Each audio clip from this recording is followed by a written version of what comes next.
provavelmente estão a deixar de dar treinos para estarem aqui presentes. Eu espero que seja uma partilha interessante de conhecimentos de parte a parte e venho aqui sobretudo partilhar convosco a minha experiência enquanto treinadora durante muitos anos e sobretudo o meu trabalho em relação aos encarregados de educação que iniciei já em 1998. Portanto, estejam à vontade para pôr as vossas questões, isto vai ser muito breve, vai ser muito claro e vou tentar ser muito objetiva, não empatar muito tempo e tentar chegar a todos. Sei que estão presentes treinadores das mais diversas modalidades, desde individuais a modalidades coletivas, portanto, e eu espero que a minha apresentação seja transversal a todos e consiga de alguma forma chegar a todos. Quero também agradecer à Confederação de Treinadores de Portugal pelo convite que me foi endereçado e que eu aceitei com todo o carinho e pronto, especialmente ao Marco também, que tem estado estes últimos dias a trabalhar em conjunto comigo. Portanto, Marco, posso pôr aqui a minha apresentação? Pode sim.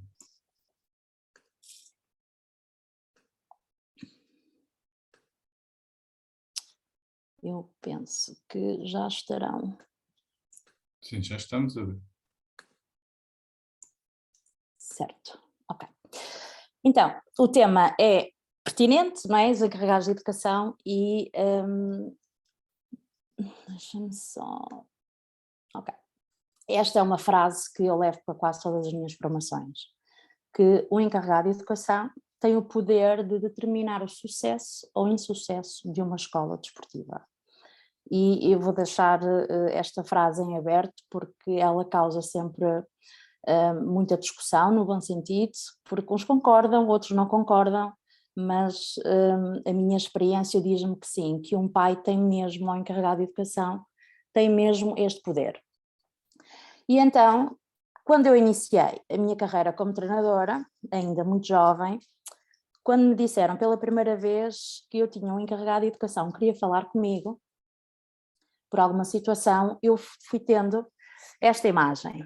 Para mim, eu penso que quando a maior parte dos treinadores, ou alguns treinadores que estejam aqui, principalmente aqueles que já estão a iniciar a carreira, veem os encarregados de educação desta forma, sempre zangados, sempre com vontade de nos morder e com vontade de nos atacar de alguma forma por alguma coisa que eles não concordaram que nós tivéssemos feito. E a verdade é esta, os encarregados de educação transformam-se e eles viram feras. E então um treinador tem sempre a desculpa de evitar o máximo possível falar com encarregados de educação. E optam muitas vezes por tomar decisões de treinos à porta fechada, não querer falar com os encarregados de educação ou evitar o confronto ou o contacto com eles. E eu disse, eu enquanto treinadora não posso estar condicionada a dar o meu treino, tenho que estar focada nos meus atletas e no meu treino, e não posso estar condicionada se tenho pais zangados ou não, isto não pode acontecer.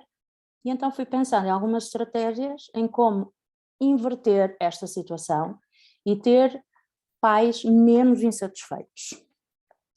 Eu não trago a receita mágica, não é? Porque vai continuar sempre a existir pessoas insatisfeitas. O que é suficiente para mim pode não ser para vocês, ou o que é bom para mim pode não ser para vocês. E é bom que assim seja, porque é a única forma que nós temos também de evoluir e de ter algum progresso. Então, na minha visão, enquanto treinadora, e enquanto fui trabalhando sempre com atletas e com pais, estes são os 4 pilares essenciais numa estrutura de clube, numa escola, numa academia, seja, isto é transversal a todas as modalidades. Se estas 4 peças do puzzle não estiverem bem encaixadas, o sucesso de uma escola pode estar aqui comprometido. E então, nós vamos ali focar-nos ali mais nos encarregados de educação e nos técnicos e treinadores, mas isto são os 4 pilares basilares para um bom funcionamento de uma escola. Quando alguma destas peças quebra, temos um problema e às vezes difícil de resolver. Começamos com os objetivos do treinador, as expectativas dos encarregados de educação. Os objetivos do treinador são sempre diferentes das expectativas dos encarregados de educação e também dos objetivos da direção.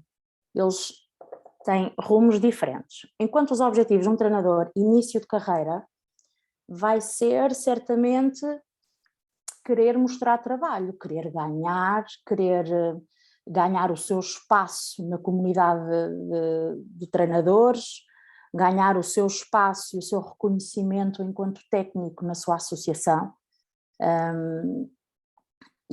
Obviamente isso implica ganhar títulos, ganhar jogos, obter boas classificações. Um treinador, já a meio ou no final da carreira, se calhar os objetivos já vão sendo um bocadinho diferentes. Mas quando eu questiono jovens treinadores, início de carreira, 19, 20 anos ou até mais novos, então início de carreira, qual é o teu objetivo enquanto treinador? E eles respondem-me, e eu pergunto, o teu objetivo como treinador é formar grandes seres humanos? Bons homens, boas mulheres? E eu, não, é formar atletas, é trazer medalhas para casa. E isto faz sentido, o início de carreira de um treinador faz sentido que assim seja, porque é o trabalho deles e eles têm outra ambição, outra energia no início de carreira. E depois temos as expectativas dos encarregados de educação, já vamos ver quando é que eles se cruzam, e depois temos os objetivos de uma direção de um clube. A direção de um clube, por mais que eles às vezes não consigam assumir isto, mas um objetivo de um clube é ter estatuto, é ter títulos, é ter nome, é também enquadrar-se, se calhar numa parte mais política, numa vertente mais política, mas são outro tipo de objetivos diferentes do treinador. Eles podem encaixar-se perfeitamente um no outro, mas é importante que as pessoas sejam honestas e francas quando estamos a falar sobre os objetivos da direção e do treinador. Eles são, apesar de estarem em sintonia um com o outro, mas eles são diferentes e temos que ser claros nisto. O treinador e a direção é fundamental que exista esta comunicação clara e bem definida. Se um treinador não tiver o apoio incondicional da sua direção, quando eu digo direção, posso-me referir a um seccionista ou posso-me referir a um diretor, portanto, alguém que está muito próximo na relação com o treinador. Se estas duas entidades não estiverem em perfeita sintonia, pode estar também comprometido o bom funcionamento da escola e há alguns momentos em que esta relação quebra. Portanto, como é que isto começa? Começa com uma boa definição de contrato. Provavelmente estão aqui quem nos está a ouvir e de certeza que está aqui algum membro de uma direção, algum diretor desportivo ou que assuma também essa função. Um treinador, quando é contratado, seja de que forma for, a contrato de trabalho, ou recibos verdes, ou há quem não esteja também a recibos verdes, seja ali um bocadinho por amor à camisola, seja qual for o contrato, ele tem que estar definido. O número de horas que um treinador vai trabalhar, os locais onde ele vai trabalhar. Porque muitas vezes um treinador, a meio da época, as regras mudam, já não está a dar treinos num sítio, é obrigado a ir a outro sítio, a função já não é bem ir só dar treino, também já tem que ir abrir o ginásio, ou tem que ir abrir o pavilhão, ou também tem que fazer de motorista e já tem que ir buscar atletas. Portanto, quando isto logo desde o início não está bem definido, pode haver em alguma fase em que as regras alterem, que também possa estar comprometido que o bom funcionamento e a boa relação entre o treinador e a direção. Depois tem que estar bem definida as funções em que cada um deles se desempenha. Estou aqui a focar muito treinador-direção, porque sem o treinador e sem uma direção em uníssono, dificilmente vai haver depois uma boa relação e uma boa comunicação com os encarregados de educação. Isto é fundamental. E de início eu não tinha isto, não tinha esta percepção, e ao longo dos anos fui também ajustando a minha relação com os diretores, com os seccionistas, com as direções com que fui trabalhando, e pronto, e fui tirando realmente resultados daqui. As funções que cada um desempenha. Por exemplo, já me cruzei com diretores que, como eu há pouco estava a referir, que eu já não tinha só que estar presente e dar treinos naquele horário. Eu tinha que ir um bocadinho mais cedo para preparar equipamento, preparar material, para resolver alguma coisa de logística. E então, aqui, quando estas funções também não estão completamente definidas, mais cedo ou mais tarde vai quebrar aqui este laço. Tomadas de decisão. Acontece muito nos jogos e também nos desportos individuais. Por exemplo, quando um treinador tem que definir quais são os atletas ou qual é a equipa ou quem são os convocados para levar para uma prova ou para um campeonato. Nestas tomadas de decisão, muitas vezes a direção interfere, porque tem que fazer jeito àquele ou tem que fazer jeito àquele, e aqui também quebra este laço com o treinador-direção. Isto tem que estar logo de uma forma muito primária e logo desde o início isto tem que estar muito bem definido e tem que ser um contrato bem falado. Não é contratar um treinador ou um treinador também aceitar qualquer coisa de qualquer forma. Por mais vontade que eu tivesse de dar treinos, a dizer que sim a tudo, ok, eu vou só dar treino, então é a que dias, é a que horas e é onde. Sem estas coisas todas estarem previamente estipuladas, escritas e faladas. Hoje em dia, o meu conselho é que esteja tudo escrito, para não haver falhas, de parte a parte, essencial. Ao longo da época, os objetivos alteram, é natural que as escolas, por exemplo, eu comecei com uma escola com atletas muito jovens e depois ao longo da época desportiva esses atletas jovens começaram a entrar em competição, foram crescendo, a escola foi crescendo e os objetivos vão ser alterados. É natural que os objetivos se alterem e é fundamental que o treinador e a direção também vão alterando isto. Recebi há pouco tempo uns e-mails a dizer assim, de um treinador, dizer: Inês, eu comecei a época o ano passado, comecei em 2021 a fazer 10 horas por semana, estou neste momento a fazer 16 horas por semana e ninguém da direção foi capaz de ajustar ou de falar comigo ou de falar sobre o meu vencimento para reajustar estes horários ou estes valores. Não pode haver, por parte do treinador e por parte da direção, o deixa andar. Se o início do contrato eram 10 horas por semana e se a meio da época o treinador já está a dar mais horas por semana, isso tem que ser conversado, é justo, é o nosso trabalho e o treinador tem que ser respeitado por isso.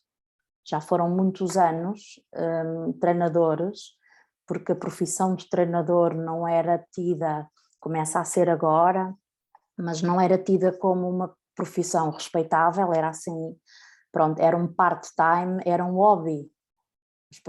E ainda há muitos, hoje em dia ainda veem a profissão como treinador como sendo um hobby, é só para passar tempo, é um part-time. E quando não é verdade, um treinador tem muito, muito trabalho e muita responsabilidade. Portanto, treinador, direção, fundamental estarem em uníssono, estarem com as coordenadas muito bem definidas, para onde querem ir, onde estão, e a meio de uma época, sempre que há alguma alteração, não ter, peço aos diretores aqui presentes, ou membros de direção de clube, que não deixem os vossos treinadores fazerem um trabalho quase que precário. Não façam isso. Os treinadores têm também direito à sua dignidade enquanto treinadores e aos seus direitos enquanto trabalhadores, não é? Então vamos conhecer aqui um bocadinho os encarregados de educação e como é que eles passam de uns pais muito animados para uns pais extremamente zangados. Numa primeira fase, os pais a única coisa que sabem é que um filho pratica desporto, tem uns horários até ajustados, segundo os horários da escola e segundo os horários de trabalho dos pais, as instalações são adequadas, são ali pertinho de casa e tudo, está porreiro, sabem que tem um treinador, que existe alguém que vai estar responsável pelo ensino da modalidade e sabem que têm que pagar uma mensalidade. Portanto, aqui não há qualquer conflito com os pais. Esta primeira fase é sempre muito porreira, muito engraçada, eles estão sempre muito felizes, o treinador está feliz porque tem mais um atleta, a direção está feliz porque há mais uma mensalidade a entrar, portanto, corre tudo bem. E esta é aquela frase clichê, existem muitas outras, não é? Mas esta é assim a que a grande maioria de vocês se calhar conhece, que é quando um pai diz: eu só quero que o meu filho seja feliz a praticar a modalidade que gosta. Pronto, e é isto. Portanto, e esta é aquela frase que fica retida: pá, este pai é porreiro, este pai só quer é que o filho seja feliz. Bom, que se mantenha assim. A verdade é que eles vão se transformando. E numa segunda fase, os encarregados de educação começam a ser um bocadinho mais solidários, mais voluntários e existe uma maior proximidade entre os pais e os treinadores. Isto porque muitas vezes os treinadores são sozinhos e necessitam mesmo da ajuda de um pai. Há sempre um pai que ajuda a montar o equipamento, há sempre um pai que se calhar não se importa de levar a carrinha ou transportar os miúdos para uma prova, há sempre um pai um bocadinho mais prestável, um bocadinho mais disponível para ajudar a receber os miúdos novos ou para contactar com os novos encarregados de educação. Pronto, e eles começam aqui a assumir um bocadinho o papel ativo, um bocadinho mais ativo. Não são ainda aqueles treinadores, não é? Ainda não percebem muito bem da modalidade, mas começam a ter aqui um papel ativo. E é aqui que os treinadores têm que ter um bocadinho mais de atenção. O que é que acontece nesta fase e aconteceu comigo? Pais mais próximos de mim, o que é que eu comecei a fazer? Comecei a partilhar informações. E este partilhar de informações é às vezes um desabafo do género: pá, não sei o que é de fazer, sei de para a semana convocar esta equipa ou este miúdo, ele não me tem aparecido, mas por outro lado, e começa a haver esta partilha de informações, estes pequeninos desabafos que os pais, os encarregados de educação, vão retendo tudo. E depois passamos por uma outra fase muito perigosa também, que é a partilha dos nossos dados pessoais. Quando começamos a partilhar e quando começamos a aceitar os pais nas nossas redes sociais, no nosso Facebook, no nosso WhatsApp, no nosso Instagram, e começamos a dar os nossos contactos pessoais, o nosso número de telefone, isto é pisar em terreno muito, muito, muito perigoso. E o meu conselho, pela experiência toda que tenho, é que mantenham a vossa vida privada, isso mesmo, o mais privada e particular possível. Porque nós sabemos, e os treinadores que já andam nisto há mais anos, os atletas vão e vêm, como os pais vão e vêm.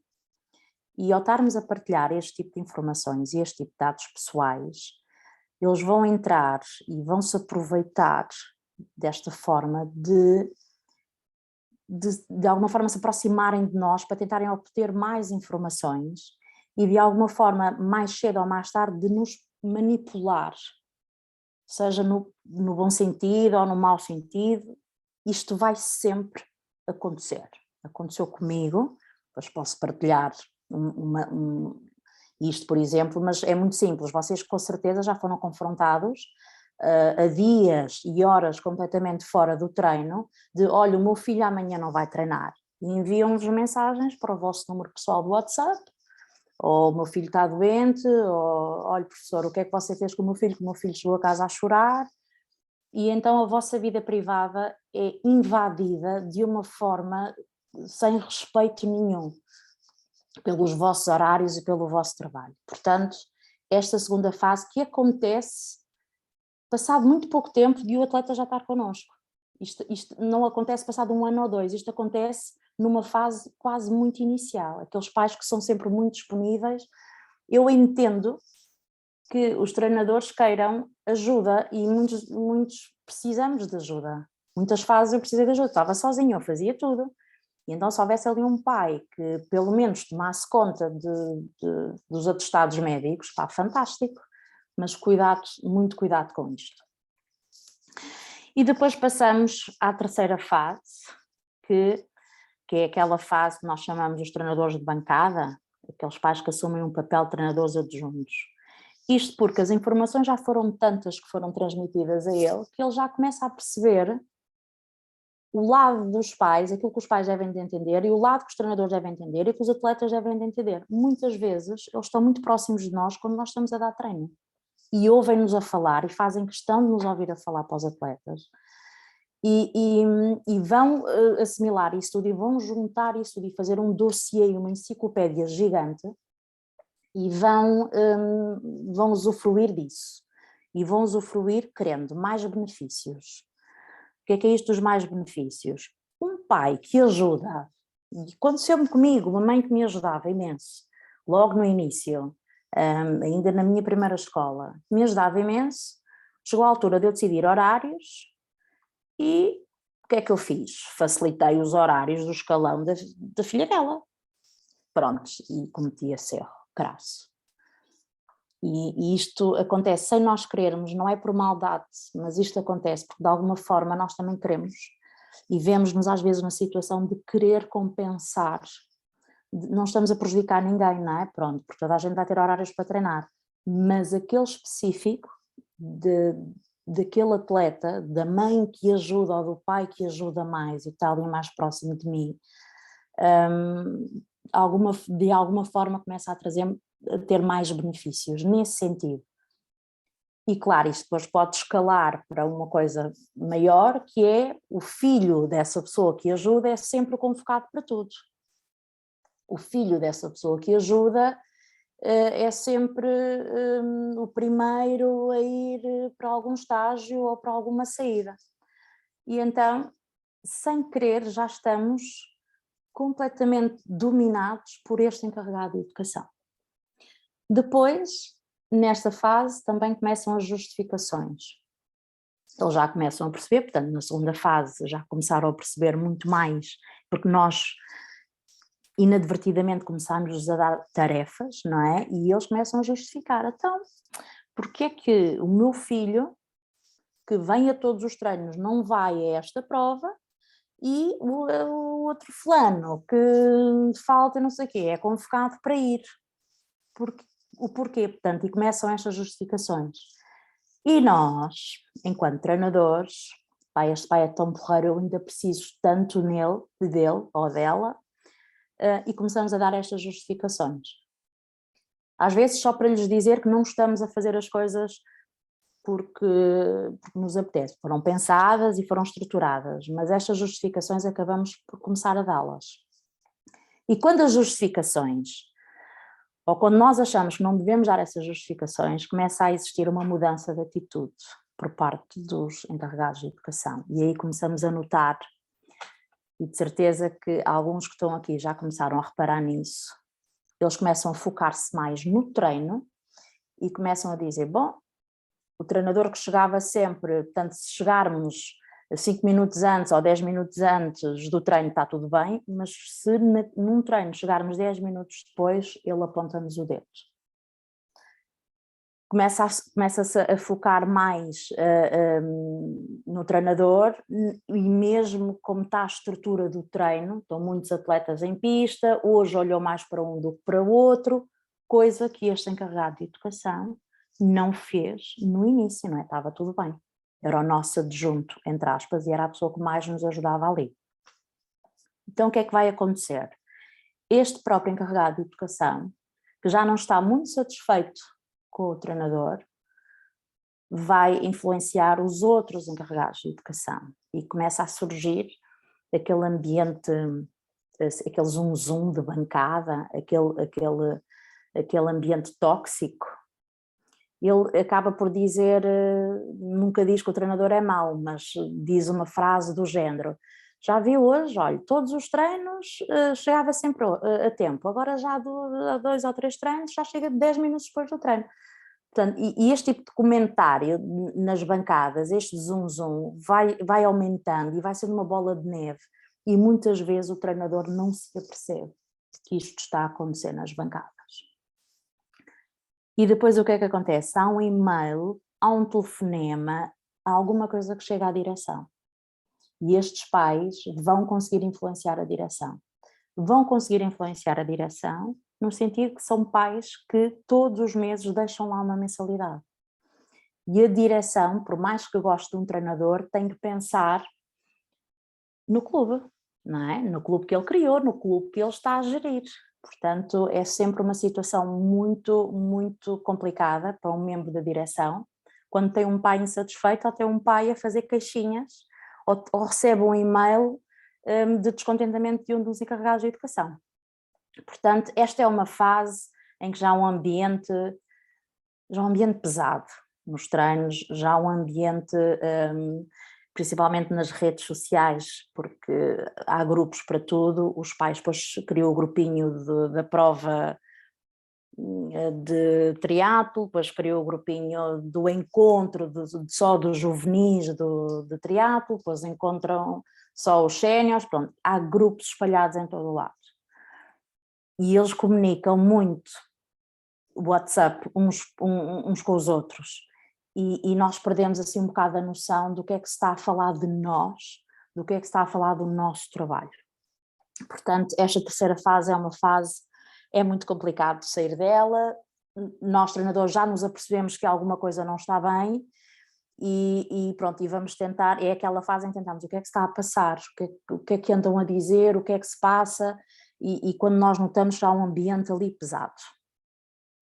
E depois chegamos à última fase, aquela que já não temos, já não conseguimos gerir nada, portanto, e aqui acontecem duas coisas.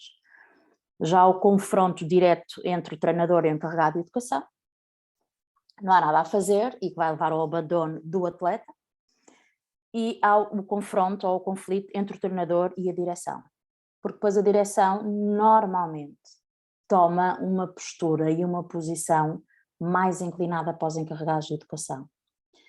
Isto porque ele tem mesmo um clube para gerir e ele não se pode dar ao luxo de estar a perder encarregados de educação. O que é que acontece?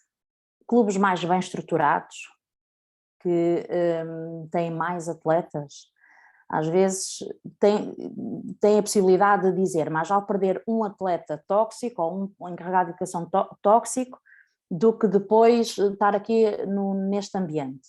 Mas há clubes que não se podem dar ao luxo disto, porque os poucos atletas que têm, a pouca mensalidade que têm, a direção toma sempre o lado deles e vai tentar depois falar com o treinador e dizer, veja lá, se consegue aqui amenizar a coisa e tal, e vai pedir ali, entre aspas, as batatinhas quentes ao treinador. E o treinador, pronto, eu não fico satisfeita, como é óbvio, quando alguém, ou um membro da direção, vinha falar comigo neste sentido, não é? Então, pronto, eu estou assim a sentir que estou assim um bocado, alguém que vai-me dizendo assim, ó Marco, estás por aí? Eu acho que estou a falar assim para o... Sim, estamos aqui e tem caído várias questões que a seguir iremos abordar. Ok. Estou quase a terminar. Portanto, temos aqui a relação, isto é a realidade de alguns treinadores aqui presentes, não é? E foi a minha também durante muito tempo. Peço desculpa, vou só aqui voltar atrás. Só porque eu tenho ali uma estrelinha no canto inferior direito, isto que era para me lembrar que eu tinha aqui uma história engraçada para vos contar. No início eu disse que o treinador e a direção tinham que estar completamente em uníssono um com o outro, e a lealdade tem que ser de tal forma um com o outro que para isto dar certo e para chegarmos a esta quarta fase e não haver o abandono. O que é que aconteceu? No meu caso, foram vários, não é? Vou só contar este episódio que eu acho que é interessante e se calhar alguns de vocês também já passaram por ele. Chegou um e-mail à direção do clube que na altura eu estava a dar treino de uma mãe, não é? Pronto, que de um encarregado de educação a dizer que estava a passar por enormes dificuldades e que não ia naquele mês, não ia conseguir pagar a mensalidade. E, pronto, e a filha estava convocada para ir a uma prova, mas que não ia conseguir pagar a mensalidade desse mês e dos próximos. Portanto, a situação económica e financeira daquela família estava muito grave. E eu não soube disto, não me foi transmitido isto da parte da direção. E eu recordo-me que naquela semana eu fui muito dura com aquela atleta, muito dura, porque aquela atleta ia ter prova e eu fui mesmo muito dura. A atleta na altura em questão tinha 13, 14 anos e certamente já se apercebia de tudo o que se passava em casa, não é? Das dificuldades que estavam a passar. E ela não estava a render no treino, portanto ela ia ao treino, ela não treinava, não é? Pronto.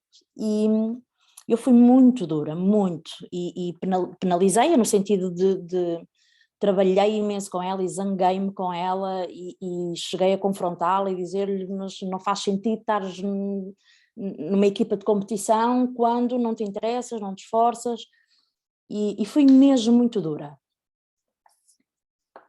O que é que aconteceu? A atleta depois na semana a seguir não veio treinar, e a atleta não veio treinar e em conversa com um dos diretores, pois coitada, está a passar isto, e eu, como assim está a passar isto? Então eu não sou informada, eu não sei de nada. Portanto, e houve ali uma hipótese que eu podia ter gerido ali um bocadinho, a parte emocional da atleta, e não, portanto, eu aos olhos daquela mãe e aos olhos daquela atleta, eu era a pessoa mais cruel do mundo. Não é? E acho que os treinadores, eu pelo menos, eu vejo ter essa sensibilidade de perceber, porque antes de sermos atletas e antes de sermos treinadores somos seres humanos, e não consegui perceber isso, e eu fui muito cruel, portanto, e essa atleta nunca mais patinou. Obviamente a mãe também no sentido que não podia assumir os seus compromissos para também não, apesar do clube ter dito que não havia qualquer diferença, mas a mãe por opção também não continuou, e eu fiquei por falta desta comunicação entre o treinador e a direção. Se eu tivesse sabido naquele exato momento isto, as coisas tinham sido diferentes e tinham tido um final totalmente diferente. E eu fiquei muito zangada na altura e falei com a direção e disse, isto não pode voltar a acontecer. Este tipo de informações, este tipo de partilha, pais descontentes, ao primeiro sinal, seja da minha parte, seja da parte da direção, temos que saber. Toda a gente tem que estar informada disto, porque é a única forma que nós temos de inverter alguma situação mais grave. Portanto, pronto, era esta partilha que eu tinha aqui para vos dizer, que a direção não pode estar de um lado e o treinador do outro. Os dois têm que estar sempre para conseguirmos ter pais ativos, saudáveis, com fair play perto de nós. Direção e treinador têm que estar muito unidos. E, portanto, pronto, esta quebra de comunicação deu no abandono e certamente, pronto, depois as colegas dizem, e porquê é que saíste da patinagem? Porque a treinadora foi uma besta para mim. E eu não estou para isto. Pronto, foi uma insensível. Ou seja, a mãe achou que eu sabia de tudo, não é? E que ainda assim destratei a filha, não é? Quando na altura eu não sabia de nada. Portanto, foi uma situação que eu fiquei muito revoltada com ela e pronto, e depois não consegui, mais tarde depois voltei a falar com ela e expliquei, mais tarde passado 1 ano ou 2, e voltei a encontrar essa mesma atleta e a mãe e expliquei o que é que tinha sucedido na altura e pronto, depois eu soube que um dos motivos do abandono foi isso, foi terem achado que eu fui a pessoa mais insensível à face da terra. Então, vamos passar aqui a realidade de alguns treinadores, nem todos. Em clubes mais estruturados, isto provavelmente não acontece, mas eu acho que isto é transversal a todas as modalidades aqui presentes e a todos os treinadores aqui presentes. Então, isto é um bocadinho o trabalho do treinador. Ele tem que definir os objetivos todos da época, ou revê-los a meio da época, ele tem que gerir conflitos, ele tem que tratar de tudo o que é dos equipamentos, portanto, para quem tem equipamentos, ele tem que ser preparador físico, não sendo, portanto, não estando habilitado para isso, mas ele tem que dar condição física aos atletas, o aquecimento, isso tudo, e muitas vezes os alongamentos. Ele tem que ser um líder e um exemplo para todos. Ele tem que ter as suas metodologias muito bem estruturadas e muitas vezes criar novas metodologias. Ele tem que gerir o tempo como um relógio suíço, porque os treinos estão estipulados, serem 1 hora, 45 minutos, o que for. Ele tem que criar eventos e estar sempre a dinamizar a sua modalidade. Ele tem que planear, isto principalmente nos atletas individuais, são centenas de planeamentos por ano que ele tem que fazer. Ele tem que ser socorrista, não sendo, mas ele tem que, portanto, é o primeiro contacto que tem quando o atleta tem uma lesão.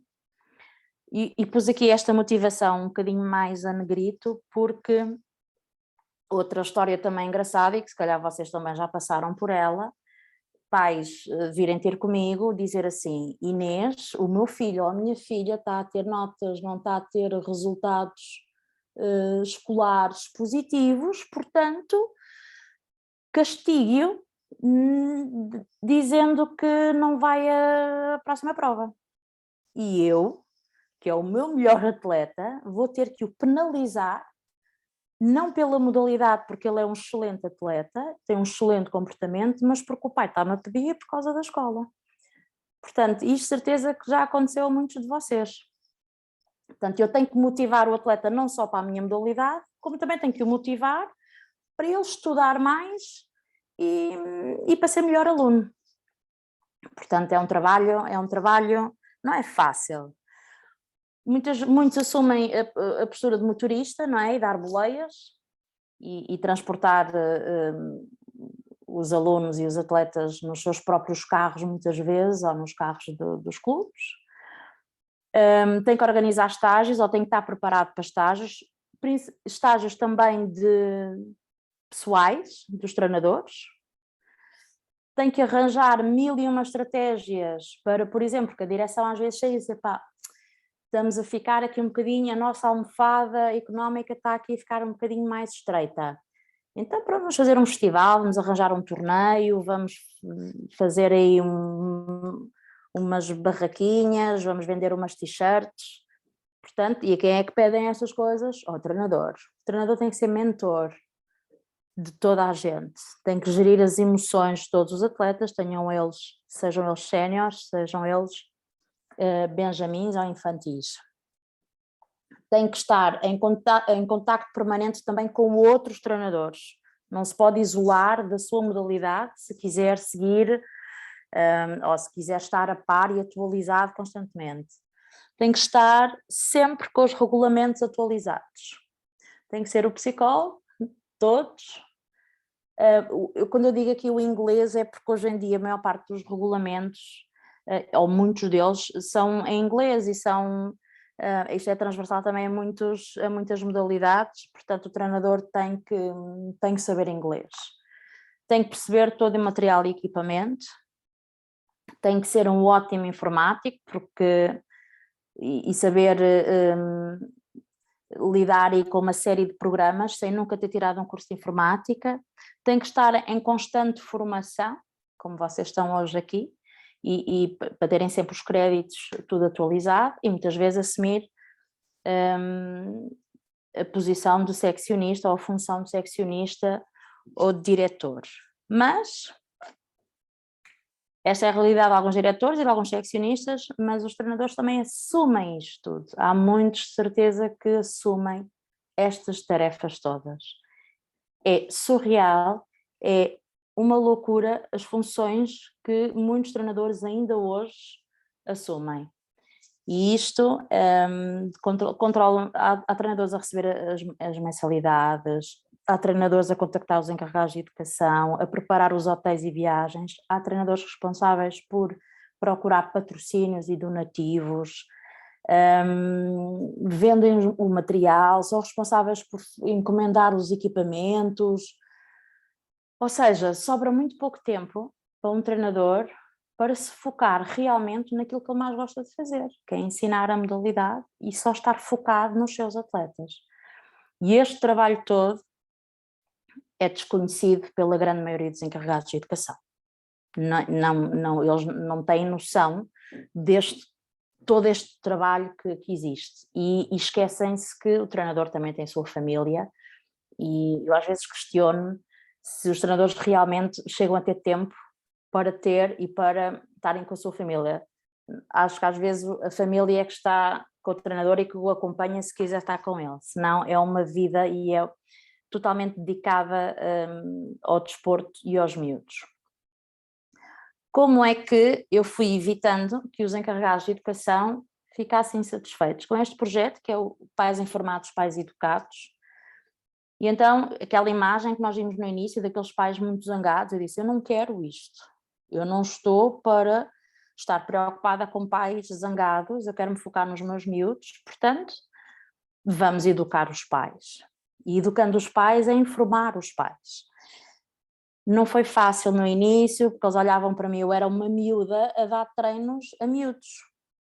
E muitas vezes os diretores de clubes e os seccionistas não apoiam estes treinadores mais jovens que ainda não têm experiência de vida nem maturidade suficiente para ter uma conversa com o encarregado de educação e às vezes não sabem ainda muito bem gerir conflitos. E perdem o apoio dos diretores, das pessoas mais velhas, não é? Mais experientes, e eles ficam um bocado na mão e ficam completamente desamparados pelas pessoas que os deviam de proteger um bocadinho mais. Portanto, quem tiver aqui que assume esta função de mais próxima dos treinadores e protejam-nos um bocadinho, porque eles próprios também estão em formação e pronto, iam de ganhar a sua experiência, a sua maturidade de vida, mas muitas vezes deixam os treinadores sozinhos a falarem com os pais. Isto não pode, não deveria de acontecer. Esta é aquela pirâmide famosa, aquilo que as pessoas valorizam mais, não é? Que são os títulos todos e o que nós passamos enquanto treinadores para lá chegar, não é? E agora como é que eu evitei isto? Como é que eu consegui que os encarregados de educação conseguissem, não é conhecerem o meu trabalho, porque nunca vai ser possível, nunca sabem, o nosso trabalho que fazemos em casa, eles nunca vão ter noção disso, porque não vivem comigo, portanto não vão saber quantas horas eu dedico fora das pistas, quantas horas é que eu dedico à minha modalidade. Como é que eu cheguei a ter um relacionamento com os pais mais moderado, mais tranquilo? Foi através da transparência na comunicação. E isto começa logo com a primeira abordagem que se tem com o encarregado de educação. Quando os treinadores recebem pela primeira vez um encarregado de educação na escola, quando vão pedir a primeira informação, é a primeira abordagem, o primeiro contacto que eles têm convosco. Vocês devem de passar, eles têm que saber isso, qual é o horário, portanto, normalmente é sempre esta fase que nós chamamos aquele período de experimentação, que é só transmitida uma informação básica. Então, se eu tiver uma criança, ou se vocês tiverem um pai que pela primeira vez está a contactar convosco, por exemplo, da natação, não sei se está aqui malta da natação, eu penso que sim, só da natação. O meu filho quer se inscrever na natação porque ele gosta muito de nadar. Você ainda imagina o que é que ele faz na praia? Na praia é só ondas e salta e ele adora nadar na praia, está sempre a nadar, portanto ele adora a natação. E então este período experimental serve para o pai e a criança perceberem que o mar é diferente da água, a água do mar é diferente da água da piscina, não vai ter ondas, é muito mais difícil flutuar, vai ter um espaço limitado, não tem o oceano inteiro para nadar, portanto esta fase experimental deve ser sempre dada aos encarregados de educação. Normalmente, há quem opte por um mês, uma semana. Eu fui ajustando e a última vez que, portanto, isto ficou com 3 treinos à experiência. 3 treinos à experiência, para ver se a criança realmente se adapta à dinâmica do treino, às regras, ao espaço, à equipa técnica. Portanto, esta é a primeira abordagem. E aqui os encarregados de educação têm que saber qual é o horário para este período experimental, qual é a mensalidade que paga. Alguns optam por não pagar nada e ser completamente gratuito. As modalidades que requerem equipamento, tipo canoagem, por exemplo, é-lhes cedido o material, é-lhes cedido o surf, é-lhes cedido a prancha e o fato. Raquetes a mesma coisa, na patinagem também é cedido os patins, é feito esse empréstimo. Pronto, portanto, há ali um período que isso agora depende da gestão e dos horários que cada escola e clube têm. Pronto, é indicado qual é o local do treino e algumas regras básicas de início, portanto, o vestuário que devem levar, a garrafinha de água, o horário que devem de estar, se têm antes, se não têm, pronto. E isto é uma primeira abordagem, ainda antes da inscrição. Não devem inscrever logo, nenhum atleta deve ser logo inscrito na primeira abordagem, deve sempre passar por um período experimental, sempre. E depois a criança adorou o treinador, adorou os colegas, adorou as instalações, portanto, os pais decidem inscrevê-lo. E é na altura desta inscrição, quando eles levam os atestados médicos, quando eles levam as fichinhas individuais, para porem os dados pessoais, é-lhes dado um manual de acolhimento. Eu criei um manual de acolhimento há muitos anos e ele foi sofrendo ajustes. O que é este manual de acolhimento? É onde está tudo escrito. É onde os treinadores, eu principalmente senti isso, onde os pais vão saber exatamente tudo o que é que acontece na escola e tudo o que é que acontece na instituição. Este manual de acolhimento é uma página, é uma folha A4, frente e verso, não é mais do que isso, ou quanto muito 2 páginas, que pode ser em PDF, enviado para o e-mail, ou pode ser dado em papel. Este manual de acolhimento é uma ferramenta fundamental para proteger a escola e para proteger os treinadores. Aqui, se os pais ao assinarem este manual de acolhimento não têm por onde pegar se alguma coisa, se houver assim algum descontentamento, porque aqui está tudo escrito. Então, vamos começar como é que é este manual de acolhimento feito. Com mais desenhos, mais imagens, menos imagens, ele nunca deve ser assim muito grande, não pode ser um romance, tem que ser assim uma folha A4, 2 páginas no máximo. É uma breve resenha histórica, por exemplo, um clube, como é que um parágrafo, como é que um parágrafo 5 linhas, quais são os seus membros fundadores, qual é a missão do clube, como é que começou, em que ano começou, há quanto tempo existe, é uma instituição sem fins lucrativos, pronto, fazer ali um bocadinho o porquê de ter crescido, ter nascido aquele clube. Depois deve estar também em todos os horários e locais de treino. Ninguém gosta de, a meio da época, saber que um filho que começou na iniciação a ter treinos naquele pavilhão, depois passa da iniciação para outro sítio qualquer, ou só muda de escalão, e depois os treinos já são feitos noutro sítio. Quando o pai o inscreveu, ele tem que saber exatamente quais são os sítios onde o filho vai ter treinos. Há quem tenha sempre o mesmo local fixo, há quem tenha outros. Por exemplo, eu não sei se vou dizer um disparate, mas no surf já me disseram que às vezes o mar está flat e então mudam de praia. E isto, se estiver ali escrito, os pais já não vão ser apanhados de surpresa, que é que tal coisa, estão a mudar as regras a meio. Eles entram muito com essa, agora mudam as regras a meio.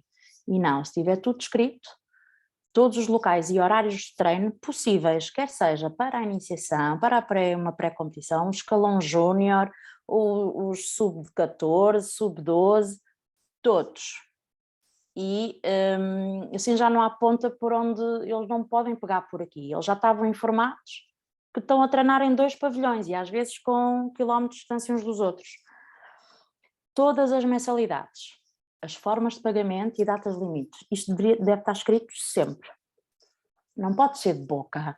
Pode dizer, olha, são 30 euros, 3 vezes por semana e pronto. As coisas têm que estar escritas, têm que estar definidas. E todas as mensalidades, porquê? Porque numa fase o atleta está numa iniciação, mas a meio da época ele pode passar por uma pré-competição, ou até pode subir de divisão ou de escalão e as mensalidades alterarem. Deve estar neste manual de acolhimento essa informação. Todos os locais... estou-me a repetir, peço desculpa, já tinha lá em cima. Então, vamos passar para baixo. Todos os elementos da equipa técnica e direção. Os pais muitas vezes não sabem quem são os treinadores dos filhos. Vêm lá alguém que ele está ali a dizer umas coisas, se calhar ele está ali com uma postura de líder, pôs ali os miúdos todos em U, ele deve ser o treinador. Às vezes o treinador que recebe o filho no primeiro treino não é depois o treinador que vai ficar com ele durante os treinos nos próximos meses. Então, toda uma fotografiazinha pequenina, quem é quem? Um bocadinho ali dentro. Quem são os membros da direção? Quem é o seccionista? Quem é o diretor?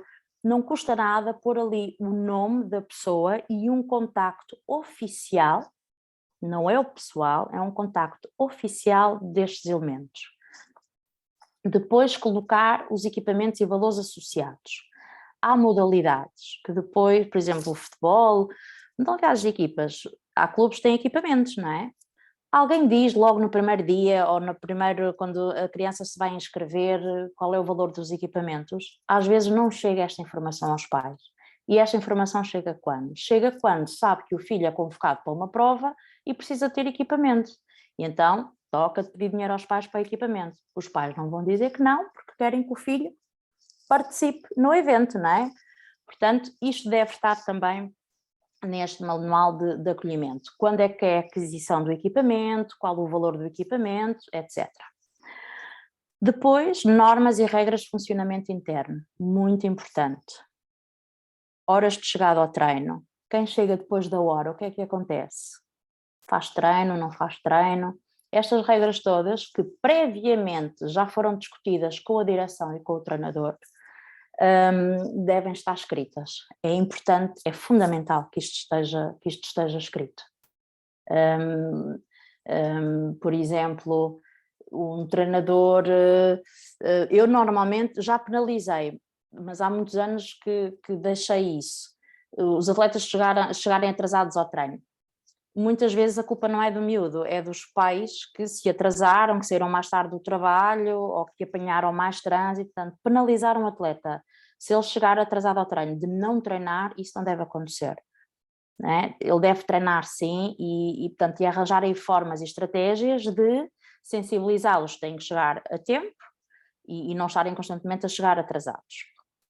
Mas isso depois é uma gestão interna que eu acho que cada treinador e cada clube deve ter. Um horário de atendimento aos encarregados de educação e como é que isto se procede. Já aconteceu muitas vezes e continua a acontecer e vai continuar a acontecer. Mister, Ana, posso lhe dar uma palavrinha? É só um minutinho. E não quer um minuto. E normalmente isto acontece antes de um treino. De certeza que já muitos aqui chegaram atrasados ao treino porque o pai só pediu um minutinho, ou ficaram depois da hora do treino já ter terminado para estarem a conversar com os pais por causa de tirar uma dúvida ou isto ou aquilo. Isso é para terminar. Isso não dá resultado. Depois há pais que têm mais atenção do que outros, porque o treinador naquele dia até estava mais disponível do que outros, e isto não pode acontecer. Todos os pais devem ser tratados e ter os mesmos direitos, igual a todos. Então, eu criaria um horário de atendimento aos encarregados de educação e um dia aos encarregados de educação. E como é que é o procedimento? Quando um encarregado de educação quer, hoje em dia quase toda a gente tem um e-mail, não é? As instituições também, os clubes devem ter um e-mail, deve ser uma coisa oficial. O encarregado de educação tem alguma dúvida ou quer falar com o encarregado de educação, então o que é que faz? Manda um e-mail ao clube dizer que necessito de uma reunião com o treinador ou com o mister do meu filho pelo o motivo X. E então a direção depois informa o treinador e dizer: este pai quer reunir por causa do motivo X. O treinador e a direção reúnem e dizem: aconteceu isto ou isto ou aquilo, ou prevê-se que seja isto ou isto. Ok. E nunca um treinador falar sozinho com o encarregado de educação. Haver sempre uma testemunha. Normalmente, neste tipo de reuniões e nestas coisas, quando eles pedem para falar com os treinadores, alguma coisa já não está bem. Quando é só, meu filho vai faltar isso é uma coisa rápida que se diz em 2 segundos. Quando pedem isto ao professor, ao mister, precisava de falar consigo, que um assunto, normalmente nunca vem coisa boa. E um treinador nunca deve falar sozinho com o encarregado de educação, porque às vezes há encarregados de educação que vêm com o exército todo atrás. Traz a tia, traz o primo, traz o pai, traz a avó, traz toda a gente para falar com o treinador. E isso não deve acontecer. O treinador tem que ter sempre um membro da direção ou da secção, porque tem que haver sempre uma testemunha, porque senão depois é a palavra do treinador contra a palavra do encarregado de educação. E isto nunca é bom sinal. Portanto, é por e-mail dito depois ao encarregado de educação, vai ser no dia X, no local X, e está presente o encarregado de educação, o treinador e o membro da direção ou da secção. Pronto, e é ali uma conversa a 3 e depois é decidida ali e é exposto ali a situação e resolvida a situação. Isto é importante e deve estar escrito aqui no manual de acolhimento, qual o dia ou como é que é o processo ou o procedimento quando um encarregado de educação quer tratar de algum assunto com o treinador. Deslocações a competições, estágios, centros de treino, etc. E esta é outra coisa que às vezes surge assim a meio da época e diz assim, olha, vamos ter uma prova no Algarve, ou no Norte, ou em Espanha, portanto, e o valor é X. E o pai, a mensalidade não faz parte disso, eu tenho que pagar para deslocar. Pronto, isto tem que estar definido.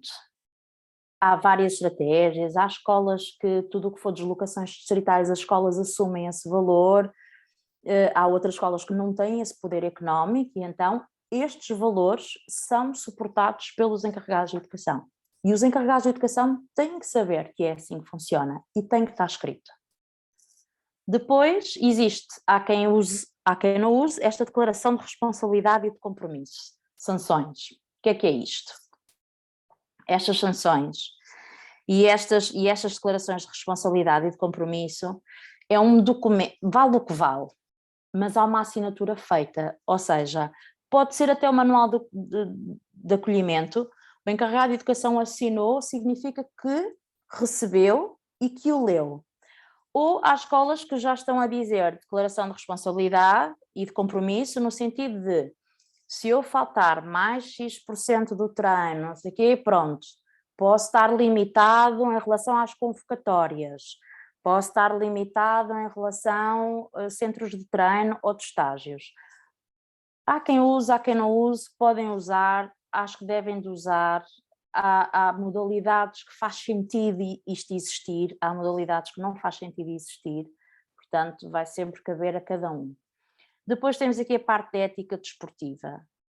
No IPDJ existem uns flyerzinhos que eu distribuía sempre aos encarregados de educação sobre a ética desportiva, comportamentos, só para eles verem que existe uma lei portanto, o desporto é legislado e existem normas que estão legisladas e que existe esta ética desportiva e que tem que ser cumprida. Portanto, também fica lá a nota. E depois, por último, foi a última vez, portanto, o último ajuste que se fez no manual de acolhimento, foi este último parênteses, que foi estes treinos extras e treinos cancelados. Se calhar, a todos, não é? Mas a mim acontecia treinos cancelados, porque eu dava treinos num pavilhão camarário e muitas vezes esse pavilhão camarário era fechado, eleições, ou porque acontecia uma inundação e estava inoperativo, e fecháramos porque havia um festival e ficava sem poder dar treinos. E isto acontece, e é comum e é regular. Por exemplo, inverno, chuva, surf, ténis, no hóquei em patins, não há balizas. Aconteceu qualquer coisa, um acidente grave qualquer, ou o treinador ficou doente e houve treinos cancelados. A primeira coisa que os pais perguntam é: quando é que há a reposição desse treino? Porque eu pago 3 treinos por mês. Quando é que eu pago isso? Quando é que é reposto isso? E os pais depois recebem esta informação ao meio e dizem: esses treinos já não vão ser repostos. E pronto, não foi culpa de ninguém, e não sendo culpa de ninguém, pronto. Só que eles caem-nos logo em cima a dizer: calma, eu pago para o meu filho treinar 3 vezes por semana. Eu também não tenho culpa que tivessem arranjado solução. Pronto, e então isto também deve estar ali quando há treinos extras, se são pagos, não são pagos, ou quando há o caso de haver treinos cancelados, que é possível haver, dado que as instalações são camarárias, como a maioria dos clubes, não é? Treinam em pavilhões camarários ou em instalações camarárias. Por exemplo, já aconteceu num ginásio, eletricidade, não haver falta de água, haver falta de luz, e pode acontecer estes treinos serem cancelados, pronto. Portanto, deve estar, neste manual de acolhimento, deve estar tudo escrito.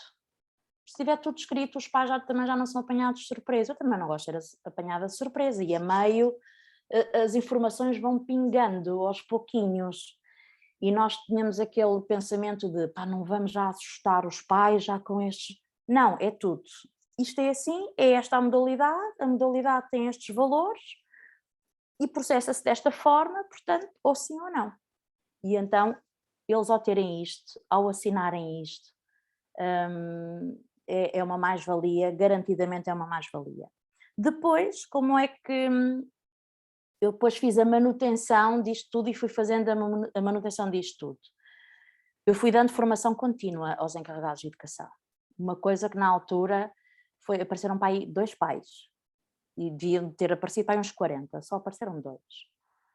E eu disse assim: bom, tentar explicar um bocadinho o que era a patinagem, como é que funcionava, que tipo de provas havia de patinagem, em que fase é que os filhos estavam, onde é que poderiam ir, pronto. Mas bastou o primeiro. Esses 2 pais foram suficientes para depois nas bancadas passarem a palavra, e quando voltei a fazer uma nova formação exclusiva só para os encarregados de educação, já foram aparecendo mais e mais e mais e mais e mais. É importante, se vocês conseguissem, eu sei que às vezes, eu sei que é difícil, já nas escolas é difícil aparecerem às reuniões, não é? Quanto mais agora no desporto. Eles querem ir fazer as compras deles e depois irem lá buscar os miúdos no final do treino sem terem muito mais preocupações. Mas esta formação contínua vai criar pais informados. E é importante termos pais informados nos clubes e nas escolas e nas academias. Basta, se dois conseguirem passar esta palavra aos outros todos, vocês vão ver que o ambiente vai mudar substancialmente nos vossos treinos, vai mesmo mudar. Então, eu realizava isto 3 vezes durante a época. Era exclusiva para encarregados de educação. Os atletas não entravam, era um dia fora dos treinos, uma sexta à noite. Claro que não dá para conciliar tudo, nem os horários para toda a gente não dava, mas isto era exclusivo só para encarregados de educação. E então como é que eu dividia isto? Porque eles dizem assim: mas a meio da época, e se eu quiser agora a meio da época começar a fazer isto? É possível. Por exemplo, eu dava uma primeira parte para pais iniciantes, e depois tinha outra parte da competição. Na parte iniciante eu explicava para os iniciantes, portanto era a primeira hora, eu explicava um bocadinho o que era isto, como é que a modalidade estava envolvida, que competições é que envolvia, mais ou menos os tempos os escalões, explicava assim muito como é que era a avaliação feita na parte das competições, Nos desportos coletivos explicava ali um bocadinho as regras do jogo, portanto, se fosse o vôlei, como era, os sets que havia, pronto. No hóquei a mesma coisa, explicava ali um bocadinho como é que a modalidade estava organizada e como é que, em termos de jogo ou em termos de competição, como é que as coisas se organizavam. E depois os pais que já tinham atletas em competição ou aqueles que já estavam um bocadinho mais avançados, eu desde o início da época tentava mais ou menos estabelecer ali uma relação com os atletas focado nos objetivos, nunca dizia ou nunca disse a nenhum atleta assim, eu quero-te participar num campeonato nacional, ou eu quero que tu fiques no 3º lugar do campeonato nacional ou que sejas medalhado. Eu, normalmente, quando tinha esta abordagem com os meus atletas, dizia sempre assim, há a possibilidade de seres convocada para uma prova internacional, mas precisamos destes objetivos técnicos primeiro e de atingi-los. Mas existe essa possibilidade. Portanto, eu nunca lhes dava certeza de nada, mas abria sempre as portas todas e já sabem, não é? Não estou a falar, estou aqui a falar para outros treinadores também com muita experiência, que aqueles objetivos realistas, pronto, mas assim de uma forma mais abrangente. E aqui na competição, pronto, é isso que eu disse, olha, eu gostava que este ano ele mudou de escalão, vai ser mais difícil, os objetivos, as exigências técnicas são um bocadinho mais difíceis, era bom que o João, a Maria, conseguisse fazer mais um treino por semana, pronto. E isto era o que eu explicava à parte da competição. E claro que com isto eu às vezes levava convidados meus e podia discutir vários temas, que era sempre engraçado e comum a toda a gente. Falava um bocadinho da nutrição dentro da minha modalidade, falava um bocadinho da gestão das emoções, como é que os pais devem gerir um dia antes de uma prova ou uma prova que corresse menos bem, e falava sempre muito aqui sobre as redes sociais, é um tema que ainda hoje falo muito com os encarregados de educação sobre as redes sociais, é uma espécie de praga, e nós não temos, treinadores, não temos controle nisso. Os pais publicam tudo e mais alguma coisa, mas só publicam as coisas boas. E é isso que só publicam os resultados e o sucesso dos filhos. E eu penso assim, então e aquela primeira frase que me disse? Que só queria que o seu filho fosse feliz. Então você não fica orgulhoso do seu filho se o seu filho não estiver no pódio? Se ele ficar em último lugar, não fica orgulhoso dele também?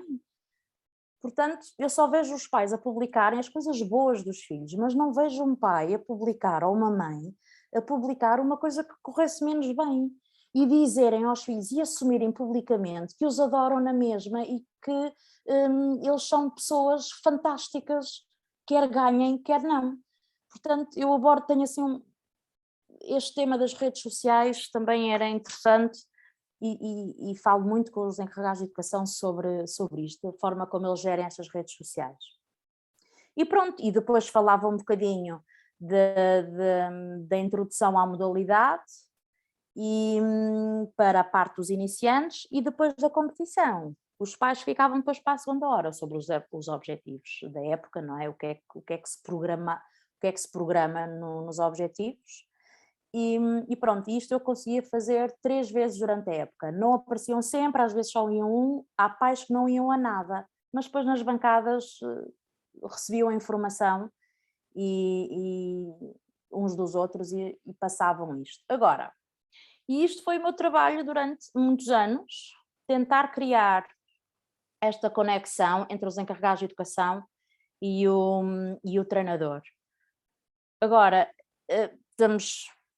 já terminámos, agora sem o apoio da direção, sem terem uma pessoa leal ao vosso lado, e um treinador hoje em dia é muito difícil manter este bom relacionamento sem que mais cedo ou mais tarde um ou outro pai fiquem descontentes, não é? Pronto, mas isto é um trabalho contínuo. Isto não é receita para nada, mas eu com este manual de acolhimento, com esta forma inicial de abordagem, eu consegui ter uma boa equipa de encarregados de educação, ter uma boa claque de encarregados de educação e pronto. Se algum estava insatisfeito, nunca abordavam-me, claro, com insatisfação, e que também tive pais muito descontentes, e pronto, que na altura eu geri como achava que deveria de gerir, mas e hoje em dia ainda não sei tudo, ainda tenho muita coisa para aprender, mas pronto, o que eu queria aqui deixar a vocês é que não desistam dos encarregados de educação. Eu sei que hoje em dia muitos treinadores já me disseram: pá, Inês, eu não treino só miúdos, pá, eu já tenho que treinar os pais também. Isto é uma loucura, isto é uma loucura, os pais já não têm respeito nenhum, já não nos respeitam. Vamos começar então a voltar assim um bocadinho atrás e começar logo na primeira abordagem com os pais e começar a criar estas coisas. Se estiver tudo escrito, se eles estiverem informados de tudo, depois já não saberem assim as coisas a meio, nem de boca, se calhar as coisas podem melhorar um bocadinho. E pronto, e aí despeço-me aqui com esta. Despeço não, se calhar ainda temos aqui algumas questões, não é? Que nem todos os treinos são bons, mas há sempre algo de bom de cada um deles, está bem? Nem todos os pais, nem todos os encarregados de educação são tóxicos. E pronto, muito obrigada a todos. E pronto, agora aguardo se assim, alguma questão queiram pôr, alguma situação que estejam a passar no momento e que queiram assim saber o que é que eu faria no vosso caso. E pronto, passo então a palavra ao Marco e mais uma vez obrigada. Obrigado, Inês. Temos aqui a participação de muitos formandos. Eu vou colocar as questões não de uma forma, não seja cronológica conforme foram feitas, mas sim tentando agrupar algumas para tentarmos responder ao máximo possível. Iniciando esta parte, tenho aqui uma questão que eu acho que pode ser boa para abrirmos este leque, e penso que já deixaste essa informação, mas poderemos aqui abordar mais um bocadinho. É colocada aqui a questão sobre a opinião, sobre a tua opinião, sobre se a presença de encarregado de educação rapaz na estrutura de organização de um clube, como um diretor ou um seccionista, se é importante.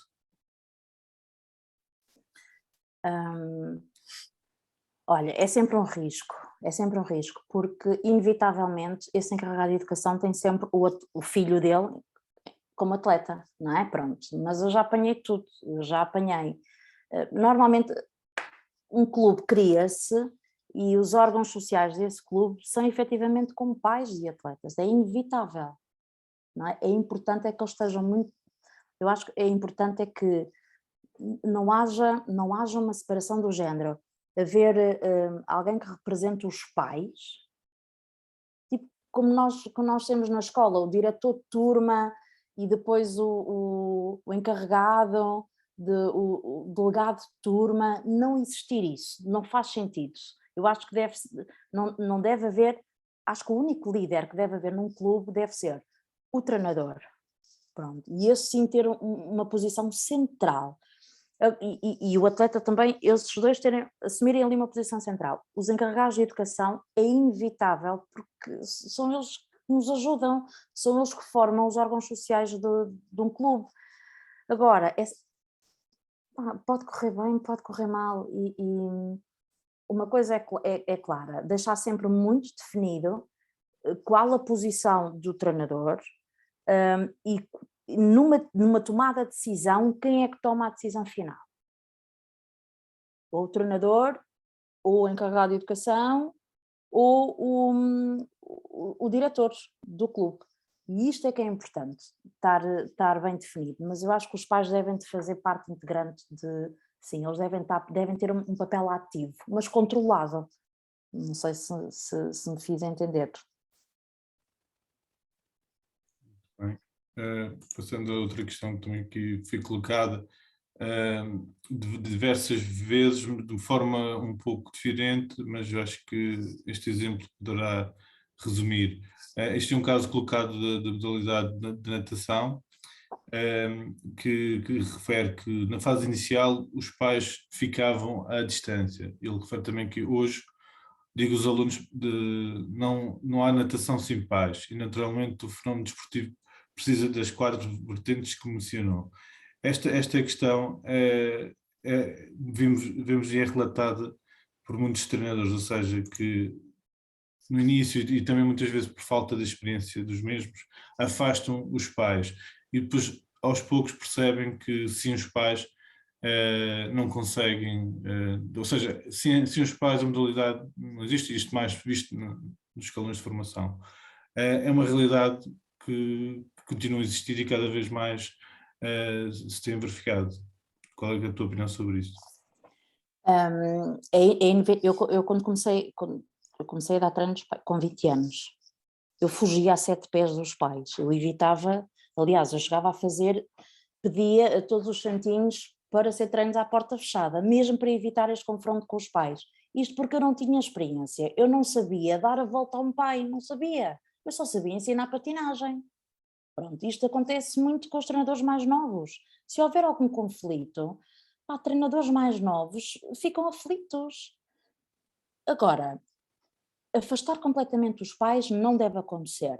Deve acontecer uma estrutura, uma dinâmica organizada. O pai quer falar com o treinador, ok, fala no horário indicado para isso, no local indicado, mas com outra pessoa presente, não um treinador sozinho. Agora, os pais devem estar envolvidos, devem de assistir aos treinos, devem de estar presentes. Se estamos, por exemplo, na natação, se estamos a falar, se eu estava a treinar atletas para competir, para estarem sob pressão, para estarem a ser observados com público, com juízes, se eu fizesse treinos à porta fechada, eu não ia treinar este lado. Portanto, pais presentes. Agora, evitar a todo custo, para treinadores que tenham mais dificuldade em comunicar com os pais, evitar a todo custo aquelas conversas aos treinadores, só um bocadinho, eles interpelam os treinadores, eles não os deixam passar, eles fazem barreira para falar com os treinadores, isto é que tem que ser evitado, e isto, para quem for aqui diretor ou seccionista de um clube, mais velho, com mais maturidade, protejam os treinadores mais novos, é essencial, não os deixem às mãos dos encarregados de educação, porque muitas vezes os encarregados de educação não falam com a razão, é só com a emoção, e às vezes as coisas aquecem e não há necessidade disso. Aqui, na sequência desta questão, e surge aqui uma pergunta, a qual vou responder, que nós não pretendemos aqui dar receitas, mas sim a Ana está aqui a dar a sua opinião, da sua experiência ao longo dos anos de várias vertentes. Tínhamos aqui uma questão que vem na sequência, que é colocada, tipo, boa noite, quando um encarregado de educação pede uma reunião onde questiona o porquê do filho não jogar, qual é a resposta do treinador, sabendo que o encarregado de educação, ou seja, aqui a pergunta... Já vai pronto para atacar. Exatamente. Não é? Já vai pronto para qualquer resposta, pronto para atacar. Seja a justificação que o treinador dê, pronto, os treinadores às vezes já sabem, não é? Porque é que o pai quer conversar. Não é? Os treinadores percebem-se e normalmente o que é que eu faço numa situação assim mais acesa? Marco essa reunião para mais tarde possível, para deixar a poeira assentar, para deixar de correr mais uns treinos, para as pessoas acalmarem, damos os lados, quer para o treinador também se preparar um bocadinho melhor, quer para o pai, ou esse encarregado de educação, se acalmar. É inevitável, nós não vamos poder pôr todos os pais porreirinhos, tranquilos e a aceitar tudo. Há treinadores efetivamente que têm que estar muito claro e têm que conseguir explicar, se não convocou aquele atleta para aquele jogo, o treinador tem que ter um motivo, porque não é porque lhe apetece. Não é? O treinador, próprio pessoal dele, pode querer explicá-lo ao encarregado de educação ou não, mas o treinador tem que saber o porquê é que não convocou esse atleta. Agora, cabe ao treinador ter a coragem, entre aspas, de dizer não convoquei o seu filho porque falta de comportamento, falta de atitude, porque neste momento está numa fase técnica ainda que ainda não melhorou e estamos a melhorar outros campos para depois integrá-lo numa outra equipa, porque a estrutura do clube e a dinâmica do clube e a metodologia do clube faz com que todos os nossos atletas joguem, portanto, e agora isto calhou, e depois o pai, normalmente esses pais assim, dão logo exemplos, mas da outra vez convocou este, não. E aí o treinador tem que dizer, eu sou o treinador e como treinador e figura principal e a figura que vai ter tomado a decisão, esta foi a minha decisão tomada. E enquanto desportista, o seu filho tem que, porque isto é ensinamento para a vida futura, há uma decisão em que tem que ser respeitada. E eu, enquanto treinador, tomei esta decisão, que já não é a primeira vez que eu vou tomar, ou não vai ser a última vez que eu vou tomar, e vai ter que ser respeitada, porque tudo tem um porquê. E eu, como técnico, whatever, de futebol, de coisa, essas vão ser as minhas decisões, foi a minha decisão que foi tomada e vai para a frente. Agora, o que não pode acontecer é os treinadores alterarem a decisão porque um pai acha que não foi a mais correta. Se o treinador, eu também tomei decisões que não foram as mais corretas, eu disse, sim senhor, eu naquela altura, ou se calhar não foi a decisão correta, mas foi tomada e eu assumi a minha responsabilidade e assumo a responsabilidade de não convocar o seu filho por isto. Se entender, dar esta justificação. Se não entender, ter que dar esta justificação, porque é um pai muito conflituoso e que só vai trazer ainda mais achas para a fogueira, e então dá-se assim uma explicação muito básica, deixa o seu pai falar, tudo o que tem para falar, e aí sim, aí o treinador também vai ver se tem alguém da direção do lado dele e que vai ter que o apoiar. Eu acho que o futebol, os jogos coletivos, os desportos coletivos, nomeadamente que têm que fazer este tipo de convocatórias, são os que mais sofrem neste sentido, atenção, neste sentido de ter que justificar o porquê que não convocou o meu filho, porque é uma decisão do treinador, e aí o membro da direção tem que dizer, está tomada e eu assinei por baixo e ponto final. E pronto, e depois corre-se o risco de perder o atleta ou não de perder o atleta, mas o respeito pelo treinador ficou lá e a dignidade do treinador ficou lá. O treinador depois não pode voltar atrás com a palavra. Mas eu deixava assim tempo, um bocadinho mais tempo, não marcava logo a reunião para o dia a seguir. Em algumas modalidades que existe o coordenador técnico, também é possível essa figura substituir, neste caso, a direção, ou servir mesmo como um filtro, principalmente em casos de treinadores menos experientes. Que tipo de conselho é que terias de deixar? Que também é muito essencial este tipo de conselho para treinadores inexperientes, ou seja, além de deixarem a questão, ou seja, passar algum tempo, mas às vezes, ou seja, às vezes não é possível essa situação. O conflito está iminente, o treinador às vezes não consegue fugir dessa situação. Como é que ele se pode refugiar ou proteger junto do coordenador técnico? Sim, eu vou assim, estou a imaginar assim um cenário assim grave, num treino, ou num treino o treinador sai a convocatória e o pai, exatamente nesse treino, sai da bancada e vai confrontar diretamente, não é, o treinador, mas porquê que não? O coordenador técnico, independentemente da experiência do coordenador técnico, ele também assume aqui um pilar, não é? E isto, quem tem coordenadores técnicos, coordenadores de equipa, de escalão, o que for, numa situação de conflito, não deve ser só o coordenador técnico intervir ou proteger ali o treinador mais frágil, porque o treinador com menos experiência vai ter que ganhar e vai ter que ganhar o respeito. Ele inicia a época sendo um treinador inexperiente, mas tem que acabar a época a ser respeitado pelos seus atletas e pelos encarregados de educação dos seus atletas. Não pode estar eternamente em aprendizagem, não pode ser eternamente ali o membro mais novo e então vamos massacrá-lo. Não. Aí o coordenador técnico tem que apoiar o seu treinador mais jovem ou menos experiente e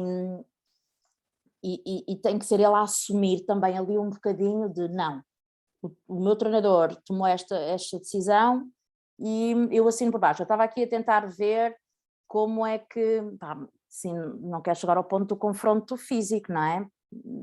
Claro que ali deve haver falar-se ali um bocadinho mais alto, mas normalmente há sempre um ou outro pai, sim, vamos acalmar os ânimos, o treino dá-se por encerrado, o treinador vai tentar sempre manter, breathe, respirar fundo e não responder. Não responder. Estão miúdos a assistir, está um treino que acabou de decorrer ou não, mas não responder, evitar a resposta ali no imediato, está bem? Ok, vamos ponderar, vamos conversar, o senhor Paulo, o senhor João, pronto, eu estou a entender o seu ponto de vista, vamos aguardar, vamos esperar para conversar. Agora, quando fala o diretor técnico, eu acho que às vezes os diretores técnicos não estão presentes nos treinos, eles não assistem a estas coisas. Quando o diretor técnico sabe disto, quer dizer, é através do treinador, tem a versão do treinador de um lado e tem a versão do encarregado de educação do outro, não é? O que é que acontece aqui? Em frente ao encarregado de educação, um diretor técnico nunca deve rebaixar ou humilhar o seu treinador. Isto é que é muito importante. O treinador pode ter feito a maior burrada do mundo e pode ter tido a pior atitude do mundo, mas em frente ao encarregado de educação isto não deve acontecer. Nunca.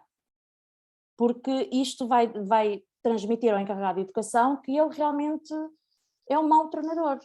Nem o diretor técnico concordou com ele, isto é que não pode acontecer. Pois à parte do diretor técnico, há de instruir o treinador mais jovem ou menos experiente, atenção, numa próxima situação vai por aqui, o caminho é este. Portanto,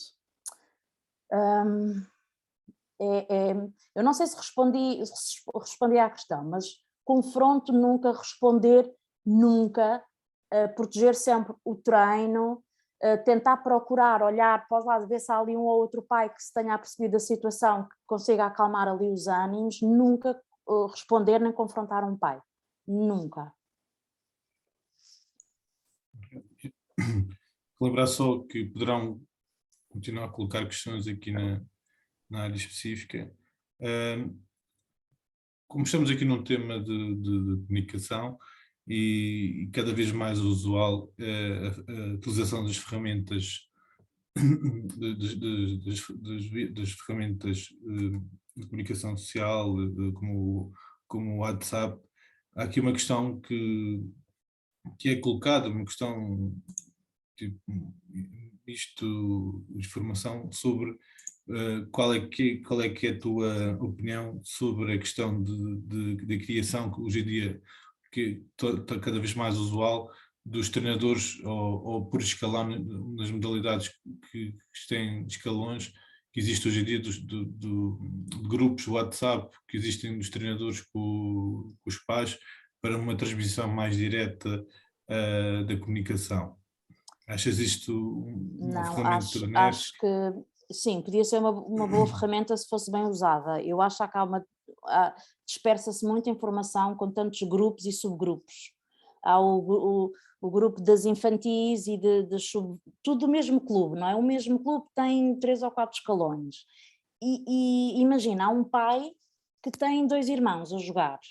Tem a miúda no sub-14 e tem o mais velho nos júniores, o que for. E então a mãe vê-se com 2 ou 3 grupos, porque a filha está e é tudo o mesmo clube. E acho que dispersa-se imensa informação aqui. Portanto, deve haver um único canal oficial de informação que deve ser, para mim, o e-mail. O e-mail. Tem acesso o treinador, tem acesso o diretor técnico, tem acesso os outros treinadores todos, tem acesso a direção do clube, ao seccionista, o que for. Tudo deve ser canalizado para aí, tudo. Porque facilita, não é? Facilita eu ter, mas eu não sei, eu acho que há pais para aí com 20 grupos diferentes do WhatsApp, tudo de desporto. É uma loucura, e imagens e fotografias, e depois mas depois há aqueles paizinhos, não é, que não leem, E depois, mas no outro grupo está-se a dizer isto, mas o meu filho joga nos Júniors e disseram que era para lá estar às 4. Mas a minha filha também vai no mesmo autocarro e disseram que era para estar ao meio-dia. E gera-se a maior confusão. E depois está tudo a ligar para o treinador ou para o diretor técnico e isto é acho que deve-se evitar ao máximo esses grupos. Acho que os treinadores não devem pertencer a esses grupos, nem os diretores técnicos. Isso não deve acontecer. As coisas têm que ser, se há uma viagem para fazer, é enviado um e-mail oficial para toda a gente, às X horas, no Parque X, o autocarro sai às X horas. Esquecer levar equipamento, tal, ponto. Acabou. Uma única informação clara para toda a gente. Ou seja, tu referiste aí grupos de desporto, e se mantém também os grupos que os pais poderão ter também do teatro, da escola, ou seja, tudo. Ou seja, torna-se a tua ideia, a transmissão da tua ideia que torna-se por exemplo, muito confuso. eu fiz um grupo, foi criado um grupo, por exemplo, mas para um evento específico, uma prova internacional, um evento específico. As pessoas estavam a participar só naquele evento, com os atletas, estava toda a gente ali para irem recebendo a schedule e os horários, mas toda a gente comunicava através daquilo, porque era um evento único e acaba o evento, acabou o grupo e é eliminado. Mas agora manterem ativos grupos e subgrupos e grupinhos, e depois é o grupo só das mães, depois é o grupo só dos pais, depois é o grupo dos pais séniores, o grupo das mães séniores, dispersa muita informação, depois as pessoas não sabem canalizar nem filtrar. Depois recebe a informação oficial de um clube e vai para o grupinho das mães porreiras, olha, recebi um e-mail assim, e o que é que tu... Isto não deve acontecer. É aqui uma questão também que vem neste segmento, que é perguntar qual é a opinião acerca da transmissão da convocatória pelo grupo, ou seja, qual é a tua opinião sobre a transmissão de uma convocatória através do WhatsApp ou do Messenger? Se a informação deveria ser transmitida diretamente ao atleta ou achas que também deve ser transmitida aos pais? Já tem a ver com o funcionamento interno de um clube. Se o canal oficial for o Messenger ou se o canal oficial for o WhatsApp, eu acho que é mais fácil reunir os e-mails de toda a gente do que o WhatsApp. Mas se o canal oficial for a única possível, for o WhatsApp, tudo o que seja menores de idade, porque os pais é que eu tenho que transportar, não é? Uma única informação, tudo o que seja menores de idade, os pais, os encarregados de educação, têm que saber, não é? Pronto. Qualquer das formas, imagina, eu mesmo sendo mãe de um sénior, se tivesse que o levar, eu também gostava de receber e ter essa informação, não é? Pronto. Mas os atletas recebem a convocatória e os pais recebem a convocatória. Se isto, eu continuo a achar quanto menos dispersarem a informação, melhor. Se houver, por exemplo, uma estrutura do género, a convocatória sai, eu vou dizer uma barbaridade, sei lá, quinta-feira. Não, nem sei quais são os dias de convocatórias normalmente, se isto se põe... Pronto, o jogo é no sábado e sai uma convocatória na quarta-feira, pronto. A convocatória dos atletas sai na quarta-feira, mas tem que sair sempre à quarta-feira, nunca pode haver. O treinador não enviou a convocatória, tem que enviar, vai enviar na quinta, ou vai enviar na sexta, ou envia um dia antes, isto é que não pode acontecer. Temos que mecanizar e criar metodologias, mesmo para os encarregados de educação. A convocatória sai à quarta-feira, é fixada no local, ou já toda a gente sabe que à quarta-feira vão receber um e-mail, se for o canal oficial, ou vão receber por Messenger qual é a convocatória. E pronto, e não há mais conversa no grupo, mas isto tem que ser clarificado, não pode ser, depois não podem usar esse grupo do WhatsApp ou esse grupo do Messenger para enviarem anedotas e para porem lá todo o tipo de assuntos. Tem que ser estritamente só para convocatórias e mais nada. Basicamente, regras. Um grupo tem que ter regras. Igual do que já falaste inicialmente, que as regras devem estar bem estabelecidas. Também houve aqui muitos formatos que colocaram questões também muito parecidas acerca da questão que existe muito, mais também nos escalões de formação, sobre os pais que, por norma, são muito interventivos que tem, vamos dizer, entre aspas, um ideal que o seu filho há de ser um futuro próximo atleta estrela, não é? Um futebol, vamos dizer, no futebol, o Cristiano Ronaldo, outra modalidade, um jogador top, e que logo nos escalões de formação, logo na iniciação, exige demasiado do próprio atleta, e muitas vezes surge o treinador como uma pessoa que faz uma barreira nessa transmissão. Qual é que achas que deve ser o papel do treinador nessas questões? Pronto, lá está, o treinador tem que educar ali um bocadinho o pai. Os pais são muito emotivos, não é? Eles transformam-se quando o assunto é o filho. E eles, naturalmente, querem ver o sucesso dos filhos. Não é tudo o custo, querem ver o sucesso dos filhos. E nada melhor que ver o sucesso do que o filho trazer uma medalha para casa ou contribuir para o clube ter ganho uma taça ou marcar golos, não é? Isso é assim o ex-libris. É importante que o treinador passe a mensagem aos pais que a superação pessoal é o mais importante.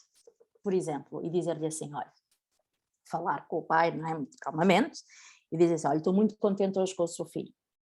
Estou muito contente, porque andamos há um mês a treinar o passe XPTO, ou a manobra, ou o exercício, e ele hoje conseguiu fazê-lo. E se educarmos os pais assim, portanto, num treino, isto no final de um treino, olha, estou muito contente, estou muito satisfeito, foi muito bom, foi muito positivo, não sei se ele o vai fazer daqui a um mês, mas hoje conseguiu fazer, isto é uma vitória muito importante para ele, sinta-se orgulhoso do seu filho. Se começarmos com esta abordagem, os pais vão ser menos interventivos e já não vão só querer o resultado final, mas vão querer os resultados durante o processo. Okay? E isso também vai aliviar ali um bocadinho a pressão que eles metem nos próprios treinadores, não é? Pronto. Portanto, este sucesso final, o objetivo final, eu às vezes quando estou a dar formações aos pais, aos encarregados de educação, eu digo assim, quem é que daqui, começo logo a sessão assim, quem é que daqui quer que o filho seja campeão? Ninguém levanta a mão. Porque eles só querem que os filhos sejam felizes, não é? Ninguém levanta a mão.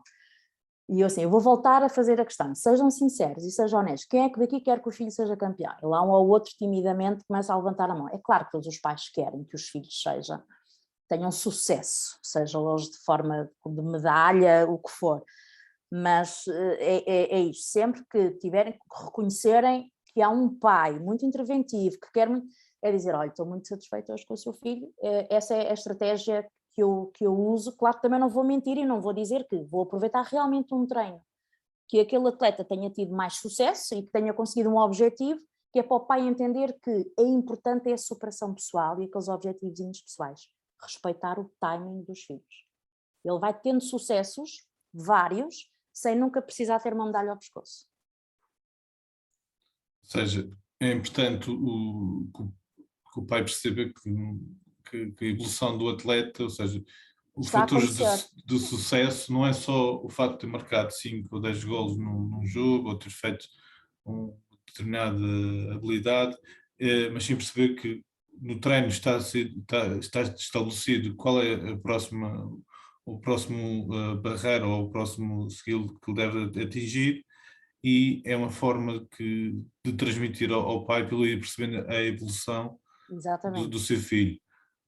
Porque o que se também muitas vezes é que por vezes o pai não está nos treinos, não acompanha o filho diariamente, chega ao fim de semana, neste caso uma modalidade coletiva, o treinador não o coloca a jogar, não sabe o porquê, e a partir daí parte do princípio que é o treinador que está a colocar o filho à parte. E muitas vezes tem imensas situações que podem ter acontecido, ou o próprio atleta ter faltado a um treino, ou o próprio atleta ter um comportamento diferente, ou mesmo uma opção do treinador. Às vezes surge situações que um clube vai jogar com uma equipa mais fraca, o treinador fala com o melhor atleta do clube, dessa equipa, e diz, olha, hoje vais descansar um pouco mais para dar hipótese dos outros jogar, visto que esta equipa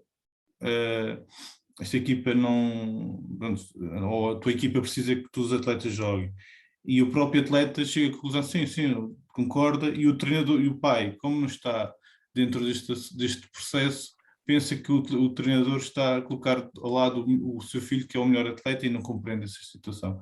Às vezes, como tu afirmaste, passar essa informação também é importante, porque às vezes, pronto, a informação dissolve estes tipos. Eu sei que, pronto, isto é tudo conversa bonita e tal, estamos aqui todos, mas depois no terreno as coisas dificultam sempre mais. Eu, se fosse treinadora de futebol, eu sou muito competitiva, não é? Eu, se fosse treinadora de futebol, epá, eu podia ter o atleta que mais faltava, mas era o melhor, era o que marcava mais golos, epá, eu, como treinadora, também gosto de ganhar, não é? E gosto de, até para mostrar aos meus pares e até para mostrar à direção que fez uma boa contratação, não é? Também gosto de ganhar. E, poxa, como é que eu vou agora gerir isto? Então, é importante também para o treinador definir que tipo de treinador quer ser, ok? Se quer ser um treinador técnico e está ali para ganhar, portanto, tem que ultrapassar aquelas barreiras todas de vai realmente convocar os melhores, porque esse é o objetivo dele, ganhar, ou então vai ter que esquecer ali um bocadinho os resultados e se está a treinar principalmente as camadas mais jovens, há ali outros objetivos e há ali outras coisas a serem treinadas, não é? Principalmente a formação pessoal daquele jovem, não é? Pronto, que o desporto, que através do desporto vai querer transmitir. Portanto, aqui também é importante o treinador saber bem onde está e para onde quer ir e o que é que quer fazer naquela época e naquela fase da vida em que está, não é? Portanto, é claro, um jovem treinador, pá, quer ganhar. Tudo bem, o menino é muito porreiro, vem aos treinos, é muito simpático, diz sempre bom dia e boa tarde e boa noite e despede-se e vem sempre impecavelmente. Epá, mas aquele pé direito não dá. Não tenho visão, eu preciso é de ganhar o próximo fim de semana, portanto esse miúdo não vai ser convocado, ou então é convocado mas fica no banco, ou joga ao último minuto. Portanto, depois os treinadores também têm que arranjar aqui algumas estratégias para também não chegar ao ponto de o pai dizer assim, o meu filho não foi convocado. Não, o seu filho foi convocado. Mas não jogou nada, mas foi convocado. Mas os outros jogaram 30 minutos e o meu jogou mas jogou. Um que seja, mas jogou. Portanto, temos que também gerir aqui um bocadinho isto, não é? Não pôr de parte, não podemos também não convocar, não é? Pai, temos que ver qual é o melhor jogo, para que é que estamos uma coisa é estarmos a ganhar para subir de divisão, outra coisa é estarmos a ganhar para estarmos ali. Se a coisa não funcionar, criamos um torneio e pomos os miúdos todos a jogar, criamos um torneio interno, aí todos jogam. Pronto, mas estrategicamente o diretor técnico e os treinadores têm que ver, não, este é para ganhar, este não podemos, isto acontece nas modalidades todas. Diz Marco. Ou seja, aqui o importante é sempre focar que a comunicação é essencial para este tipo de problemas, como a Inês estava aqui a referir. É importante ter a relação porque às vezes o treinador pode até, não sei, por exemplo, ao fim de uma época, dirigir-se ao pai e dizer mesmo, olha, o seu filho, se continuar neste projeto, poderá ter menos minutos de participação ou tipo, já numa fase mais adiantada e até poderá indicar, olha, se calhar era preferível o seu filho ir para um outro projeto, nem que seja só para poder ter mais hipóteses e aí sim no futuro voltar a este projeto. Achas que deve haver esta abertura da parte do treinador? Olha, eu uma vez disse a uma atleta que não a treinava mais porque não a conseguia treinar, que era para ela ir para outro clube, que havia outra treinadora que a coisa ia funcionar melhor. E não sei se fiz a coisa correta. Nem sei se um membro da direção ia gostar de dizer assim, olha, vou dispensar um atleta, está bem? Porque outro projeto, pronto. Ele inscreveu-se aqui para a natação, mas na realidade ele gosta de jogar xadrez, ou tem jeito para jogar xadrez. Isto acontece, não é? Agora, eu acho que há lugar para todos. Acho que há lugar para todos. E também estarmos a abordar um pai a dizer que o seu filho, no fundo, resumidamente, o seu filho não tem jeito para este desporto, não, está um bocadinho mal orientado, vamos orientá-lo para o outro. Deveria de ser assim, atenção, não é? Devia de haver esta abertura e devia de haver esta sensibilização e devia de haver esta consciência para isto, mas não existe.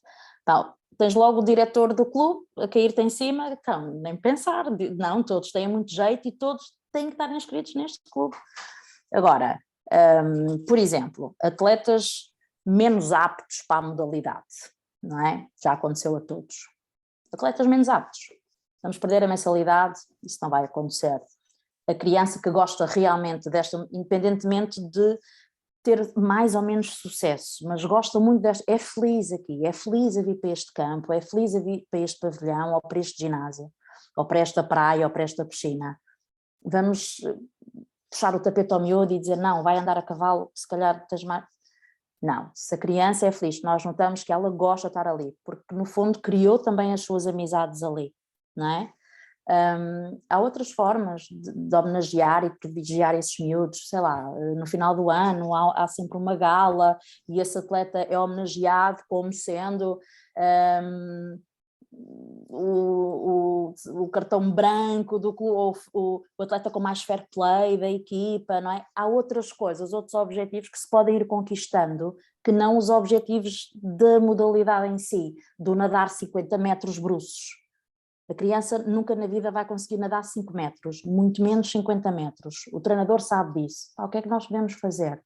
Não, mas pode vir a ser um grande treinador de natação. Pode vir a ser um grande...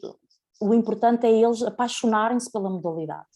Okay? Podem não ter sucesso como atletas, mas depois podem vir a contribuir de uma forma brutal para a modalidade. Então não deve ser logo a primeira opção de canalizá-los para outras modalidades ou baixá-lo de escalão, não. Está ali é feliz. Agora, temos que consciencializá-lo e às vezes os miúdos têm esta consciência, os pais não têm, mas os miúdos têm. Entendes que não conseguimos fazer isto ou aquilo. Os miúdos até têm essa percepção. Agora, tentar gerir ali a frustração e tentar entendê-los que eles têm o lugar, se calhar não como atleta de topo, mas há um lugar para eles ali, de destaque também, e que é relevante. E pronto, e depois há assim aqueles prémios que se dão, pode ser através de uma gala, pode ser, eu criei há uns anos insígnias, quem já estava há um ano no clube, quem já estava há 2, então havia assim uma festa engraçada e os putos recebiam assim uns pinos, e aquilo para eles valia o que valia, mas todos eles esperavam pelo final do ano para receberem aquilo, e eu arranjava, havia miúdos que não tinham, depois há umas regras, havia miúdos e eu assim, porra, este não vai receber nada. Mas eu arranjava ali uma estratégia, não, este ano as regras mudaram, este ano há uma cor especial de um pin, e pronto, e eles todos acho que têm espaço nas modalidades. Se eles são felizes a nadar, mas nunca vão ser atletas de competição, mas podem vir a contribuir fortemente noutras áreas, de outra forma. Sim, mais... Já estamos aqui a chegar à hora do fim da formação. Aqui surgiu aqui uma questão também sobre a importância de formação, ou seja, destas temáticas estarem envolvidas na formação do treinador de base, ou seja, nos cursos de treinadores, se não devia devia estar mais presente uma formação ou temáticas onde explicasse o treinador que está em formação como reagir ou como lidar com estes conflitos que irão surgir. Pergunto esta questão porque é um dos pontos que nós criamos esta formação também para perceber se isto fazia sentido. Olha, eu acho que quanto mais partilha de conhecimento, as opiniões, este tema é sempre muito, e está sempre muita diversidade de opiniões, diverge muito, pronto, e queria sempre, por isso é que é um bom tema, porque há sempre opiniões muito diversas, mas elas também divergem porque, consoante as experiências que cada treinador teve, não é? Agora, quando este tipo de formações, é importante, eu não cheguei aqui porque hoje não estou aqui a falar convosco porque fui falando com outros treinadores, não, porque passei por estas experiências, eu falo por experiência própria e acho que todos os treinadores acabam têm que passar por esta experiência, estas vivências enquanto treinador para depois poderem reagir e para depois poderem tomar outro tipo de decisões. Houve uma vez que disseram-me assim, Inês, como é que tu dás formações aos teus pais, por exemplo, e falas-te do teu trabalho? E eu assim, é difícil. não é? Como é que eu vou explicar aos meus pais que vocês não me respeitam? Eu sou treinadora, eu tomo as decisões e vocês caem em cima de mim quando eu decido isto ou aquilo ou aquilo.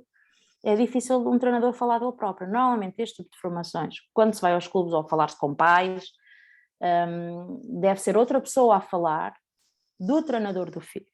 O treinador do seu filho fez isto, isto e isto, faz isto, isto e isto. O coordenador técnico do clube onde o seu filho está faz isto, isto e isto, é responsável por isto, isto e isto, e você deve-lhe respeito. E isto é importante chegar aos pais. É importante que alguém fale do trabalho que os treinadores têm com os pais deles. Portanto, e depois diziam-me assim, Inês, mas tu a dás essas formações todas aos teus pais, vais treinar os treinadores. Eu dizia assim, não. Por exemplo, eu vou falar não sei, não vou para o futebol outra vez, vou agora para assim, outra modalidade, o handball, por exemplo, handball. Handball temos os laterais e temos os pivôs, não é? Há um pivô, há uma posição de pivô no handball.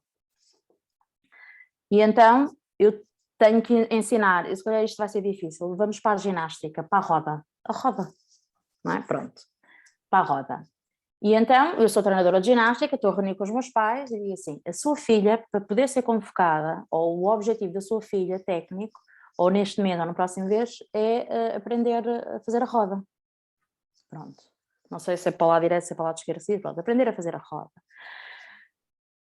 E então, mas eu não vou dizer ao pai como é que se faz a roda, que primeiro é esta mão, depois é esta, depois é a perna. Eu não, isso é técnico, isso é o do treinador. Isso é a parte técnica, é a metodologia que o treinador depois vai usar para ensinar isso. Agora, o que o pai tem que perceber é que, para ser uma roda válida, ela quando chegar a meio da posição, ao meio do gesto técnico, tem que estar nesta posição. Isto para o pai é perceptível. Portanto, ele vai ver a filha dar cambalhotas. Não, o que o treinador disse é que ela tem que chegar com os pés ali em cima. Portanto, enquanto eu não vi também a minha filha a chegar ali, pronto, faz sentido a treinadora não a ter convocado para ir fazer o exame, porque a minha filha realmente não mete as pernas lá em cima. Agora, uma coisa é darmos este tipo de informação, outra coisa é dizermos que para chegar àquela posição tem que se passar por este processo. Aí sim estamos a treinar treinadores de bancada.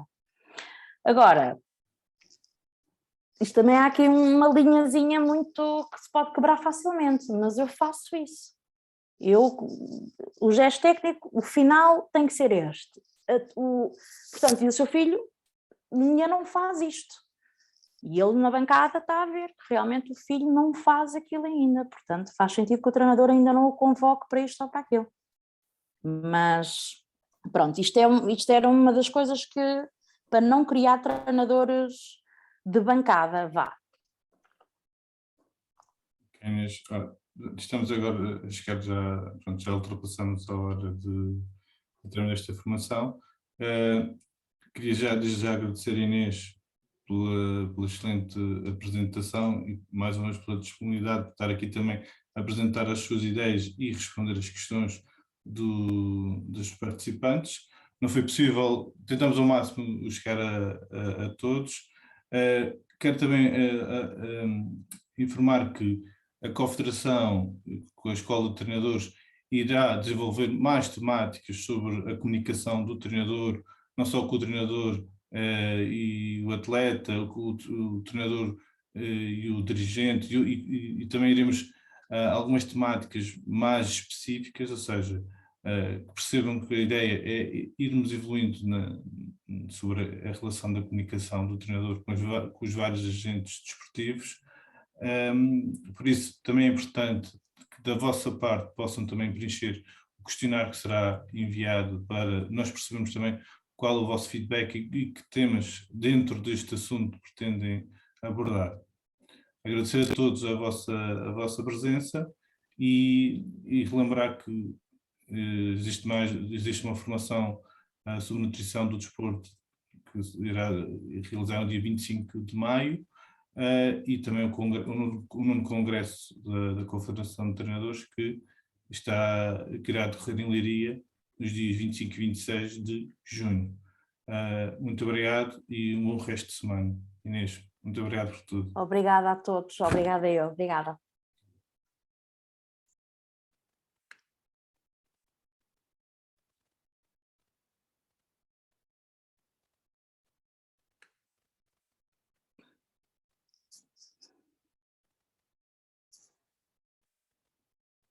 É para sair.